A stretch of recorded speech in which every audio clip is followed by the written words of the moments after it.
I think it's kind of Barak to refer to us as social scientists. He's the social scientist and I'm the tag-along. But just a couple words of introduction. I professionally I'm running an organization called the Institute for the Next Jewish Future, where we're trying to build kind of a think tank and leadership education center for bold innovators in Jewish life, rabbis or not. And in the past, I've been a Hillel director while I'm still running a campus-based program.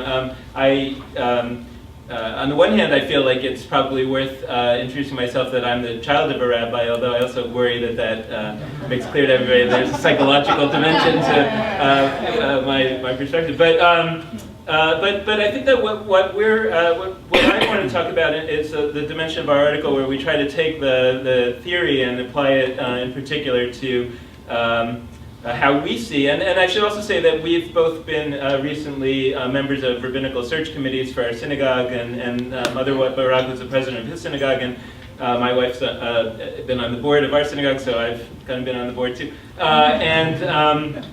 And we've sort of been watching what's been going on and sort of reflecting on what we're seeing, and particularly this mismatch idea to me was very stark in our interviewing process for the rabbis, because it was just so interesting to hear. I mean, part of my experience was I was a member of the committee, and part of my experience was this kind of social scientist trying to watch what was going on. And what was really remarkable to me was the degree to which the rabbis and the very involved Jews who were the people that were placed on the search committee because they're so involved in this synagogue, who just weren't speaking the same language. And just a quick example, at one point a rabbi candidate came and he said, we were talking about performing an intermarriage, and he said, well, he wouldn't do that, of course, but he understands why it's, that there's sort of issues. Sort of a funny story. I have a friend who's a very learned Talmud scholar. He's actually a Reform rabbi, but if he comes to my shul, he can't have an aliyah because his mother converted to Judaism in a Reform conversion, not according to the halakha, and I'm in a conservative synagogue, so he's not Jewish technically, and he can't have an aliyah. And this made a lot of sense to the rabbi, because he was talking about the rules of the game and where the rules weren't met, and this is the consequence. One of the members of the search committee, who was a very involved member of this conservative synagogue, very knowledgeable, kind of sat back in his chair with a puzzled look on his face and said, well, isn't that silly? Right? The idea that a great Talmud scholar, a rabbi, is not Jewish, that can't be right? There has to be a mistake here somewhere. That was his perspective, right? And both were right. Elu va'elu, both were right, but it was a moment of intense lack of fit and lack of communication. And it's that sort of mismatch that I think that we're trying to look at. And we identify sort of 5 major areas of where we think that the Jews have changed from sort of the way that Jews were, 100 years ago, whenever we want to sort of think of the founding time of the American rabbinate. We talk about changes in religiosity, in education of Jews, in mobility, the digital age, and the resources available. But I want to focus on 2 just for this discussion. 2 we think are the major functional ones, which are changes in religiosity and changes in education. I mean, I think that the Pew study and others demonstrate this famous sort of piece of the Pew study where there's so large and growing population that calls themselves, or they don't really call themselves, but the study calls them Jews of no religion, right? What I always thought was so interesting about the Pew study and not fully articulated is the degree of pride and centrality that so many Jews say Judaism has for them. Nevertheless, but the numbers indicate that many of those are precisely the ones that are saying that they're Jews of no religion, but they're intensely proud to be Jewish, and it's very important to them to be Jewish, but they're not religious. And this is a growing group, and it's generationally growing, and so, so whereas it might have been true 50, 60, 70 years ago that a lot of Jews weren't really religious in their day-to-day practice, I think they had an understanding that Judaism was fundamentally a religious enterprise, and so they were going to join a synagogue, even if they didn't go, they would join a synagogue because that was sort of the organizing principle of Jewish life, and we think that that's changed, and changing profoundly, and the question is, what is the role of a rabbi vis-a-vis Jews who don't perceive themselves to be religious and also don't really understand Judaism itself to be primarily focused on a religious enterprise? and if we're training rabbis who are primarily looking at Judaism through a religious lens, there seems to be a potential lack of fit there, mismatch, right? The second, and I think that this is also a very, very profound one, is education. And I want to talk about two dimensions of the education of the typical Jew. Number one is that whereas, you know, in the sort of early part of the 20th century, the post-war Jews, for the most part, there were many more uneducated Jews than there are today. Or let's say undereducated Jews that didn't have a college education, didn't, right? Now who are Jews? Doctors, lawyers, successful, college professors, etc. So right, these are extremely educated people. They're just not necessarily educated in Jewish knowledge. And that's different from the way that Jews were in the past.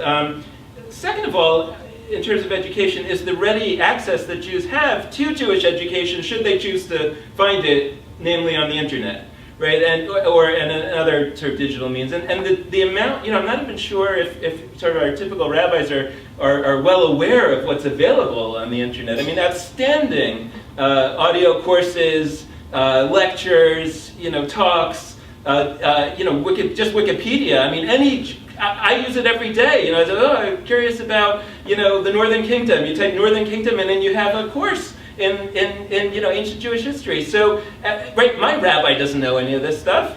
Right, I mean, he knows, meaning that my rabbi is not going to be the first place on my list that I'm going to go seeking the Jewish knowledge that I want. Right, in most cases. I don't mean my personal rabbi, I'm speaking for the average Jew. My rabbi is great. No, we just hired him, he's really phenomenal. Actually already on Facebook. Right.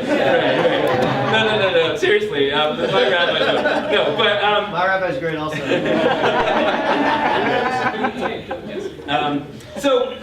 So we can go into more, but we see those as sort of two major things, and the question is, the way that we tend to organize, the synagogue endeavor, right, is that we have, we imagine, right, that there's a rabbi there, and his or her job is to educate this community, and to, hopefully make this community more observant, religious, whatever we want to see it, and the question is that what Jews want and what Jews need? And it's possible that similarly, like if you think about medicine, and now a lot of doctors will express this frustration. These people come in and they've already read about the disease on the internet, and they think they know what the course of treatment should be, and that's my job. But the truth is, they probably do know. Many of them. I mean, like I'm a very smart, educated guy. I go on the internet, and the truth of the matter is that I think that I often do know. More than the doctor in terms of what the latest information is, because it's the one thing I care about, only my own illness, right? And I can find that information, whereas the doctor has to know a lot of different things. So a lot of times I've had the experience where I've said to the doctor, hey, but what about this latest study? And he's like,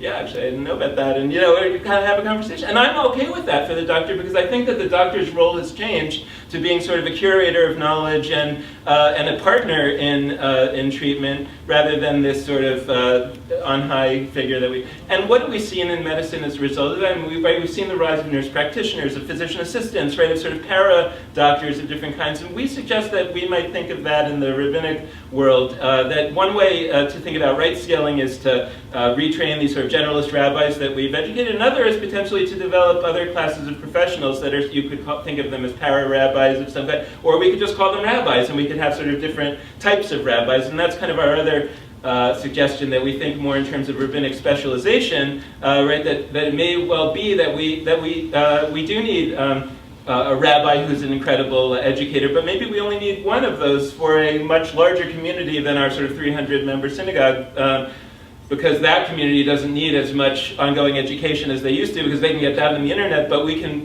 bring communities together to get these sort of larger experiences. And if we start to do that, then you could imagine that rather than organizing the Jewish community around synagogues and smaller communities, we may organize rabbis, for example, around sort of rabbinic practice groups, just as doctors have gotten together, where you have a group of doctors who have a number of different specialties, and they start to work together to serve a larger population, but they can provide a variety of services at an outstanding level of quality because they're working together as a group and serving a larger. So, and obviously all of that would require different education. Because I want this to be, a conversation. We have another guest with us, Rabbi Michael Marmar as well, but what I'm taking away from this is mismatch.